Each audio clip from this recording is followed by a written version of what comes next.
आइए सुनते हैं मुंशी प्रेमचंद जी द्वारा लिखी कहानी सूरदास की झोंपड़ी। रात के 2 बजे होंगे कि अकस्मात सूरदास की झोंपड़ी में ज्वाला उठी। लोग अपने अपने घरों से बाहर निकले।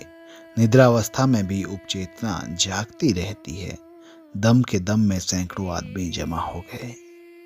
आसमान पर लाली छाई हुई थी। ज्वालाएं लपक लपक कर आकाश की ओर दौड़ने लगी। कभी उनका आकार किसी मंदिर के स्वर्ण कलश सा हो जाता, कभी वो वायु के झोंकों से यूं कंपित होने लगती मानो जल में चांद का प्रतिबिंब है। आग बुझाने का प्रयत्न किया जा रहा था, पर झोंपड़े की आग ईर्ष्या की आग की भांति कभी नहीं बुझती। कोई पानी ला रहा था, कोई यूं ही शोर मचा रहा था, किंतु अधिकांश लोग चुपचाप खड़े निराश्यपूर्ण दृष्टि से अग्निदाह को देख रहे थे, मानो किसी मित्र की चिताग्नि हो। सहसा सूरदास दौड़ा दौड़ा आया और चुपचाप ज्वाला के प्रकाश में खड़ा हो गया। बजरंगी ने सूरदास से पूछा, यह कैसे लगी सुरे?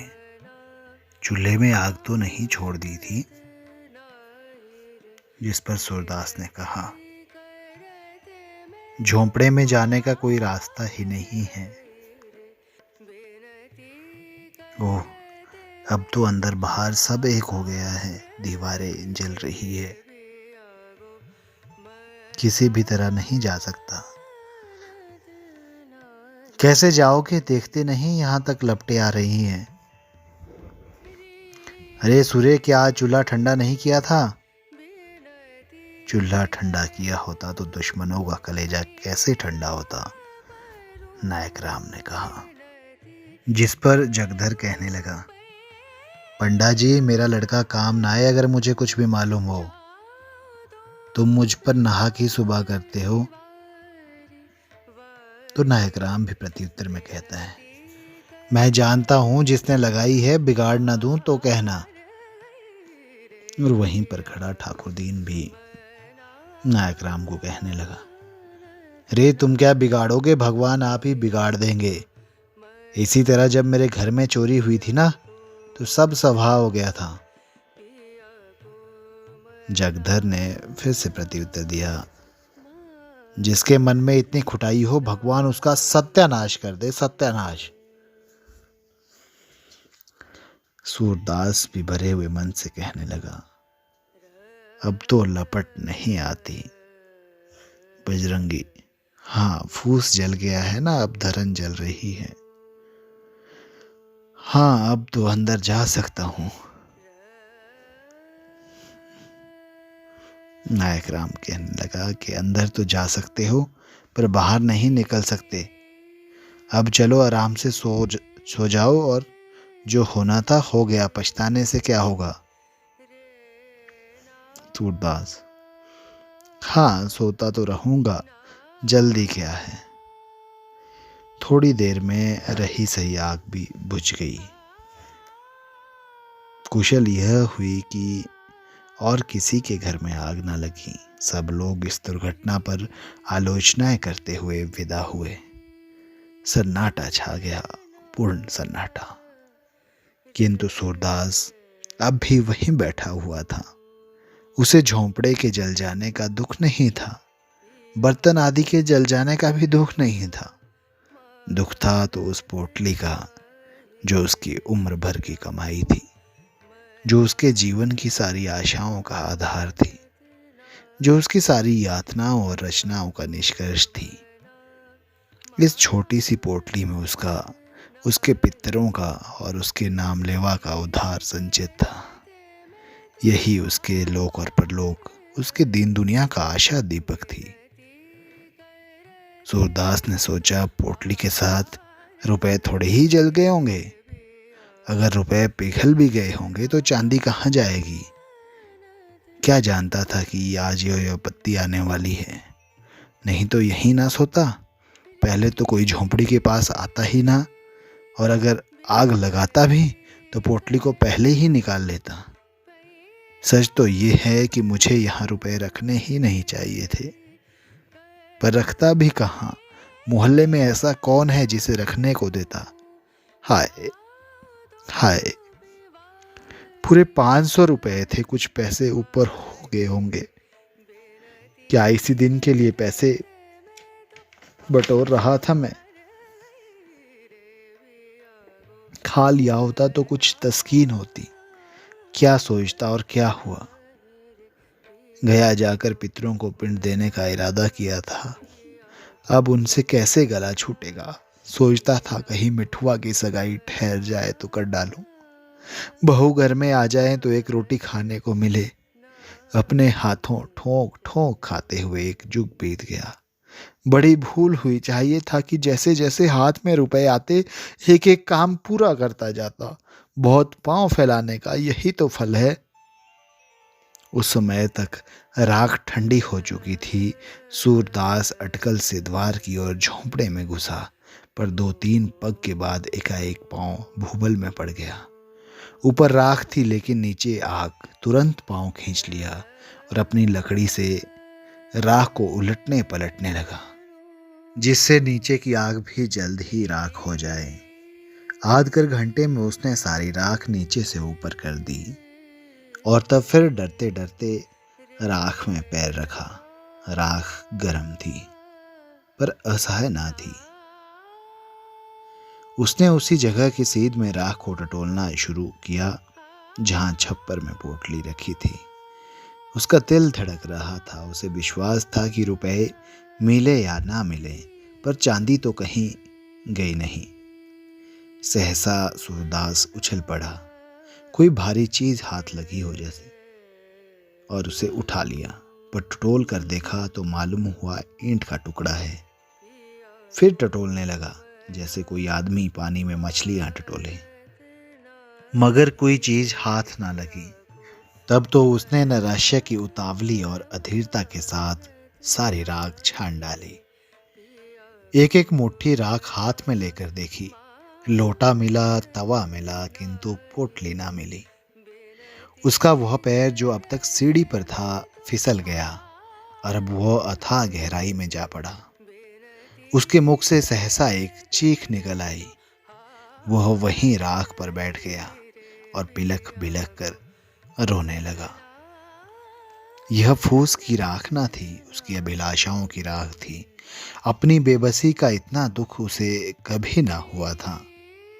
तड़का हो गया। सूरदास अब राख के ढेर को बटोर कर एक जगह कर रहा था। आशा से ज्यादा दीर्घजीवी और कोई वस्तु नहीं होती। उसी समय जगधर आकर बोला, सूरे, सच कहना, तुम्हें मुझ पर तो सुबह नहीं है ना? सूरे को सुबह तो था, पर उसने इसे छिपा कर कहा, तुम्हारे ऊपर क्यों सुबह करूंगा? तुमसे मेरी कौन सी अदावत थी?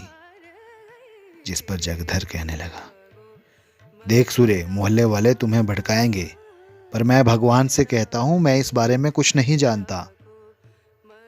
सूरदास दोबारा कहता है, चलो अब तो जो कुछ होना था हो चुका। कौन जाने किसने लगा दी या किसी की चिलम से उड़कर लग गई। ये भी तो हो सकता है कि चूल्हे में आग रह गई हो। बिना जाने बूझे किस पर सुबह करूं मैं। हाँ, इसी से तुम्हें चिता दिया कि कहीं सुबह में मैं भी ना मारा जाऊं। सूरदास जगधर को कहने लगा, जगधर, तुम्हारी तरफ से मेरा दिल साफ है, मुझे तुम पर कोई सुबह ना है। जगधर को भैरव की बातों से अब यह विश्वास हो गया कि यह उसी की शरारत थी।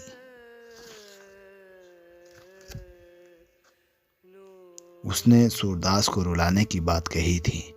उस धमकी को इस तरह पूरा किया। वह वहां से सीधे भैरव के पास गया। वह चुपचाप बैठा नारियल का हुक्का पी रहा था, पर मुख से चिंता और घबराहट झलक रही थी। जगधर को देखते ही बोला, कुछ सुना? लोग क्या बातचीत कर रहे हैं? जगधर कहने लगा, सब लोग तुम्हारे ऊपर ही सुबह करते हैं। नायकराम की धमकी तो तुमने अपने कानों से सुनी थी। भैरव कहता है, यहाँ ऐसी धमकियों की परवाह नहीं है। सबूत क्या है कि मैंने आग लगाई? सच कहो, तुम्ही ने लगाई है भैरव? फिर भैरव कहता है कि हाँ, चुपके से एक दिया सलाई जो मैंने लगा दी। जगधर कहता है, मैं कुछ पहले ही समझ गया था, पर यह तुमने बुरा किया। झोंपड़ी जलाने से क्या मिला तुम्हें? 2-4 दिन में फिर दूसरी झोंपड़ी तैयार हो जाएगी। कुछ हो, दिल की आग तो ठंडी हो गई ना, ये देखो। यह कहकर उसने एक थैली दिखाई जिसका रंग धुएं से काला हो गया था। जगधर ने उत्सुक होकर पूछा, इसमें क्या है? अरे, इसमें तो रुपए भरे हुए हैं। भैरव, यह सुभागी को बहका के ले जाने का जरिमाना है। जगधर कहता है कि सच बताओ, ये रुपए कहाँ मिले? भैरव कहता है, उसी झोंपड़ी में। बड़े जतन से धरन की आड़ में रखे हुए थे।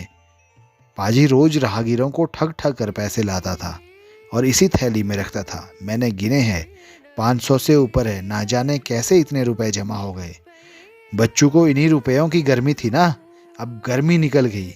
अब देखूं किस बल पर उछलता है सूरा। बिरादरी को भोज भात देने का सामान हो गया, नहीं तो इस वक्त रुपए कहाँ मिलते। आजकल तो देखते ही हो, बल्ट मारों के मारे बिक्री कितनी मंदी है। जगधर कहता है, मेरी तो सलाह है कि रुपए उसे लौटा दो। बड़ी मशक्कत की कमाई है बेचारे की, हजम ना होगी।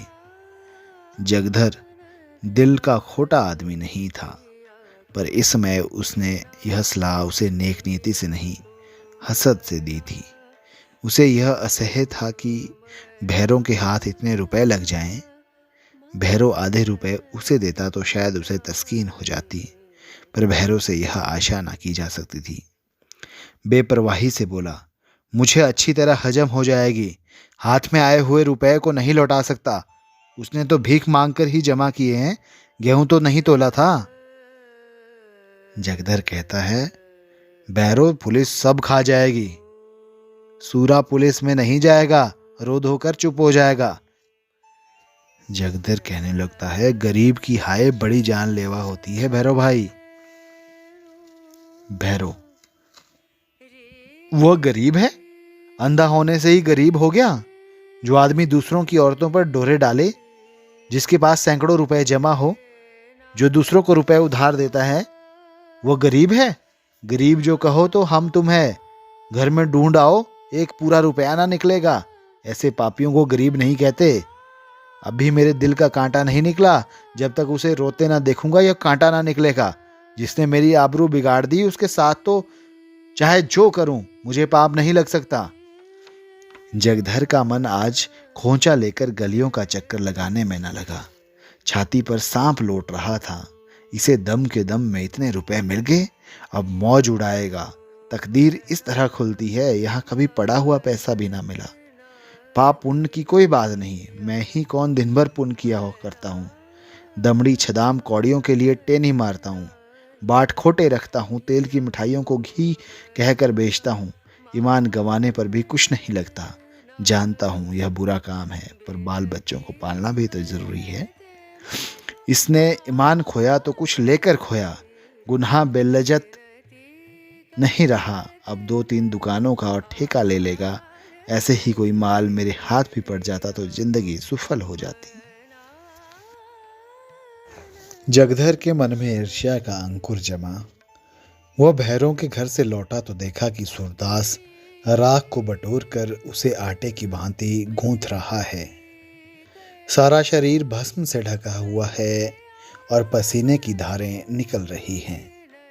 बोला, सूर्य क्या ढूंढते हो? कुछ नहीं भाई, यहाँ रखा ही क्या था, यही लोटा तवा देख रहा था। और वो थैली किसकी है जो भैरव के पास है? सूरदास चौंका। क्या इसलिए भैरव आया था? जरूर यही बात है। घर में आग लगाने के पहले रुपए निकाल लिए होंगे। लेकिन अंधे भिखारी के लिए दरिद्रता इतनी लज्जा की बात नहीं है जितना धन। सूरदास जगधर से अपनी आर्थिक हानि को गुप्त रखना चाहता था। वह गया जाकर पिंडदान करना चाहता था, मिठवा का ब्याह करना चाहता था, कुआं बनवाना चाहता था, किंतु इस ढंग से कि लोगों को आश्चर्य हो कि इसके पास रुपए कहाँ से आए।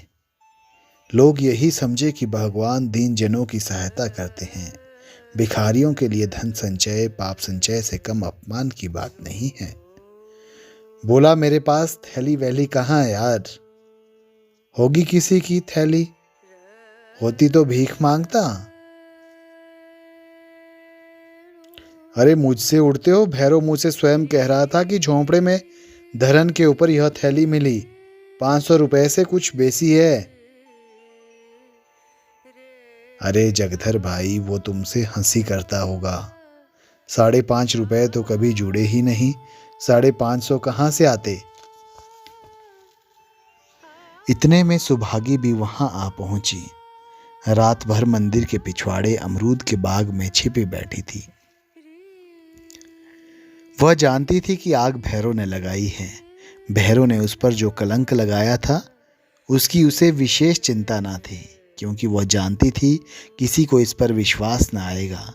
लेकिन मेरे कारण सूरदास का यूं सर्वनाश हो जाए, इसका उसे बड़ा दुख था। वह इस समय उसको तस्कीन देने आई थी। जगधर को वहां खड़े देखा तो झिझकी, भय हुआ कहीं यह मुझे पकड़ ना ले। जगधर को वो भैरव का ही दूसरा अवतार समझती थी। उसने प्रण कर लिया था कि अब भैरव के घर ना जाऊंगी, अलग अलग रहूंगी और मेहनत मजूरी करके जीवन का निर्वाह करूंगी। यहाँ कौन लड़के रो रहे हैं, एक मेरा ही पेट उसे भारी है ना। अब अकेले ठोके और खाए और बुढ़िया के चरण धो धोकर पिए, मुझसे तो यह नहीं हो सकता। इतने दिन हुए इसने कभी अपने मन से धेले का सिंदूर भी ना दिया होगा, तो मैं क्यों उसके लिए मरूं। वह पीछे लौटना ही नहीं चाहती थी कि जगधर ने पुकारा, सुभागी कहाँ जाती है? देखिए अपने खसम की करतूत, बेचारे सूरदास को कहीं का ना रखा। सुभागी ने समझा मुझे झांसा दे रहा है, मेरे पेट की था लेने के लिए यह जाल फेंका है, और व्यंग्य से बोली, उसके गुरु तो तुम ही हो ना, तुम ही ने मंत्र दिया होगा। हाँ हाँ, यही मेरा काम है। चोरी डाका ना सिखाऊं तो रोटियां क्यों कर चले। जब तक समझता था भला आदमी है, साथ बैठता था, हंसता बोलता था, लेकिन आज से कभी भी उसके पास बैठते देखा तो कान पकड़ लेना। जो आदमी दूसरों के घर में आग लगाए, गरीबों के रुपए चुरा ले जाए, वह अगर मेरा बेटा भी हो तो उसकी सूरत ना देखूं। सूरदास ने ना जाने कितने जतन से 500 रुपए बटोरे थे और सब उड़ा ले गया। मैं कहता हूं तो लौटा दो, तो लड़ने को तैयार होता है मुझसे भी। अरे जगधर भाई, फिर वही रट लगाए जाते हो। कह दिया कि मेरे पास रुपए नहीं थे भाई, कहीं और जगह से मार लाया होगा। मेरे पास 500 रुपए होते तो चैन की बंसी ना बजाता, दूसरों के सामने हाथ क्यों पसारता मैं। सूरदास जगधर से कहने लगा, सूरे, अगर तुम भरी गंगा में कहो कि मेरे रुपए नहीं है तो भी मैं नहीं मानूंगा। मैंने अपनी आंखों से वो थैली देखी है। भैरव ने अपने मुंह से कहा कि यह थैली झोंपड़े में धरन के ऊपर मिली। तुम्हारी बात कैसे मान लूं मैं? इतने में सुभागी कहती है, तुमने थैली देखी है? हाँ, देखी नहीं तो क्या झूठ बोल रहा हूं मैं? सुभागी कहती है, सूरदास सच सच बता दो, रुपए तुम्हारे हैं क्या? रे सुभागी, पागल हो गई है क्या जो इनकी बातों में आती है? भला मेरे पास रुपए कहां से आते? इस पर जगधर पुनः कहने लगता है, इनसे पूछ, रुपए ना थे तो इस घड़ी राख बटोर कर क्या ढूंढ रहे हो? सुभागी ने सूरदास के चेहरे की तरफ अन्वेषण की दृष्टि से देखा। उसकी उस बीमार की सी दशा थी जो अपने प्रियजनों की तस्कीन के लिए अपनी असहाय वेदना को छिपाने का असफल प्रयत्न कर रहा हो। जगधर के निकट आकर बोली, रुपए जरूर थे, इसका चेहरा कह रहा है। अरे मैंने थैली अपनी आंखों से देखी है, तुम यकीन क्यों नहीं करते? इस पर सुभागी कहती, अब चाहे वो मुझे मारे निकाले, पर रहूंगी उसी के घर। कहाँ कहाँ थैली को छिपाएगा, कभी तो मेरे हाथ लगेगी। मेरे ही कारण इस पर यह विपत्ति आई है। मैंने ही उजाड़ा है, मैं ही बसाऊंगी। जब तक इसके रुपए ना दिला दूंगी मुझे चैन नहीं आएगा। यह कहकर सूरदास से बोली, तो सूरे अब रहोगे कहाँ? सूरदास ने यह बात ना सुनी। वह सोच रहा था, रुपए मैंने ही तो कमाए थे, क्या फिर नहीं कमा सकता? यही ना होगा जो काम इस साल होता वह कुछ दिनों के बाद होगा। ये रुपए मेरे थे ही नहीं, शायद उस जन्म में भैरव के रुपए चुराए होंगे। यह उसी का दंड मिला है मुझे। मगर बेचारी सुभागी का अब क्या हाल होगा? भैरव उसे अपने घर में कभी ना रखेगा। बेचारी कहाँ कहाँ मारी फिरेगी। यह कलंक भी तो मेरे सिर ही लगना था, कहीं का ना हुआ। धन गया, घर गया, आबरू गई, बस जमीन बच रही है। यह बिना जाने जाएगी या बचेगी। अंधापन ही क्या थोड़ी विपत्ति थी कि नित नए एक ना एक चपत पड़ती रहती है।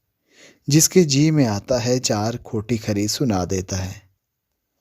इन दुखजनक विचारों से मर्माहत सा होकर वह रोने लगा।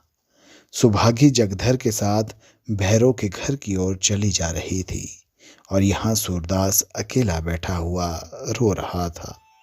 सहसा वह चौंक पड़ा। किसी ओर से आवाज आई, तुम खेल में रोते हो? मिठुआ घीसू के घर से रोता चला आता था। शायद घीसू ने मारा था। इस पर घीसू उसे चिढ़ा रहा था। खेल में रोते हो? सूरदास कहाँ तो नैराश्य, गलानी, चिंता और क्षोभ के अपार जल में गोते खा रहा था, कहाँ यह चेतावनी सुनते ही ऐसा मालूम हुआ किसी ने उसका हाथ पकड़कर किनारे पर खड़ा कर दिया। वाह, मैं तो खेल में रोता हूँ, कितनी बुरी बात है। लड़के भी खेल में रोना बुरा समझते हैं, रोने वाले को चिढ़ाते हैं और मैं खेल में रोता हूँ। सच्चे खिलाड़ी कभी रोते नहीं, बाजी पर बाजी हारते हैं, चोट पर चोट खाते हैं, धक्के पर धक्के सहते हैं, पर मैदान में डटे रहते हैं। उनकी त्योरियों पर बल नहीं पड़ते, हिम्मत उनका साथ नहीं छोड़ती। दिल पर मालिन्य के छींटे भी नहीं आते, ना किसी से जलते हैं ना चिढ़ते हैं। खेल में रोना कैसा? खेल हंसने के लिए, दिल बहलाने के लिए है, रोने के लिए नहीं। सूरदास उठ खड़ा हुआ और विजय गर्व की तरंग में राख के ढेर को दोनों हाथों से उड़ाने लगा।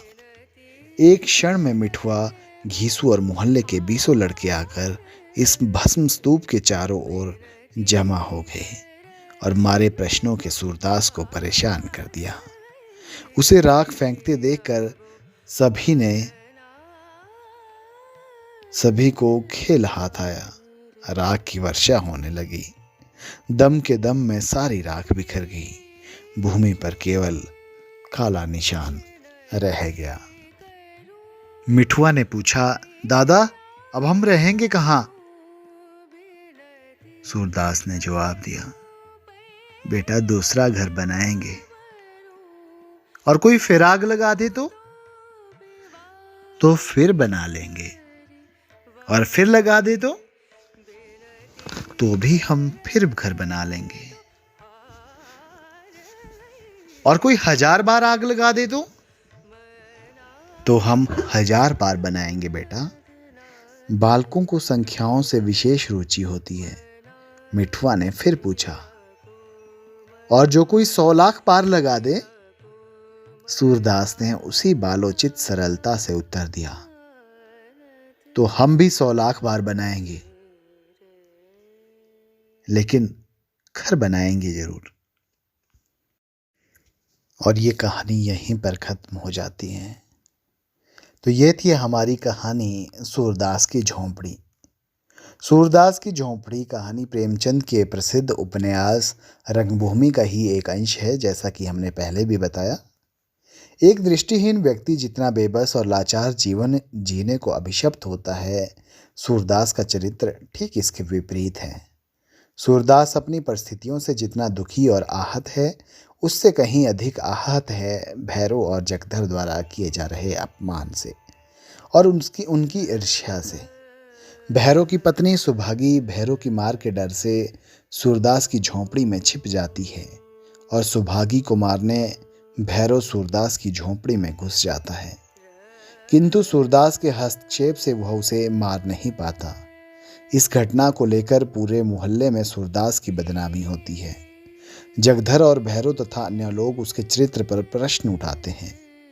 इस घटना से उसे इतनी आत्मग्लानि हुई कि वह फूट फूट कर रोया।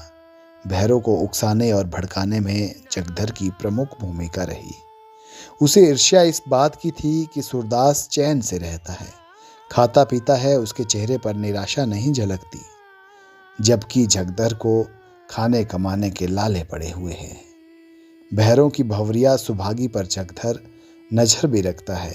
सूरदास और सुभागी के संबंधों की चर्चा पूरे मोहल्ले में इतनी हुई कि भैरव अपने अपमान और बदनामी का बदला लेने की सोच बैठा। उसने गांठ बांध ली कि जब तक सूर्य को रुलाएगा तड़पाएगा नहीं, तब तक उसे चैन नहीं मिलेगा। उसे लगा समाज में इतनी बदनामी तो हो ही गई है, भोज भात बिरादरी को कहाँ से देगा। भैरव सूरदास पर नजर रखने लगा। अंततः उसके रुपयों की थैली उठा ले गया और सूरदास की झोंपड़ी में आग लगा दी। और इसी आग लगने के उपरांत का जो वृतांत है, इस कहानी के माध्यम से हमने आपको सुनाया है। इस कहानी में सूरदास के चरित्र की भी यह एक खास विशेषता है कि झोंपड़ी के जला दिए जाने के बावजूद वह किसी से प्रतिशोध लेने में विश्वास नहीं करता, बल्कि पुनर्निर्माण में विश्वास करता है। इसलिए वह मिठुआ के सवाल जो कोई 100 लाख बार झोंपड़ी को आग लगा दे तो के जवाब में दृढ़ता के साथ उत्तर देता है, तो भी हम 100 लाख बार बनाएंगे। तो ये थी हमारी आज की कहानी दोस्तों। आपको कैसी लगी हमें ज़रूर बताएं, और यदि आपके इस कार्यक्रम के लिए कोई विशेष सुझाव है तो कमेंट बॉक्स के माध्यम से हमें अपने सुझाव ज़रूर दें। आपको ये कहानी कार्यक्रम कैसा लगता है, इस बारे में भी हमें ज़रूर बताएं। आपके सुझाव हमारे लिए अमूल्य है और हम प्रयत्न करेंगे कि अगले एपिसोड में आपको आपके सुझावों को अमली जामा पहनाने के बाद ही कहानी को पेश करें। तो मिलेंगे अगले एपिसोड में एक नई कहानी के साथ। तब तक के लिए दोस्तों नमस्कार, शुभ रात्रि।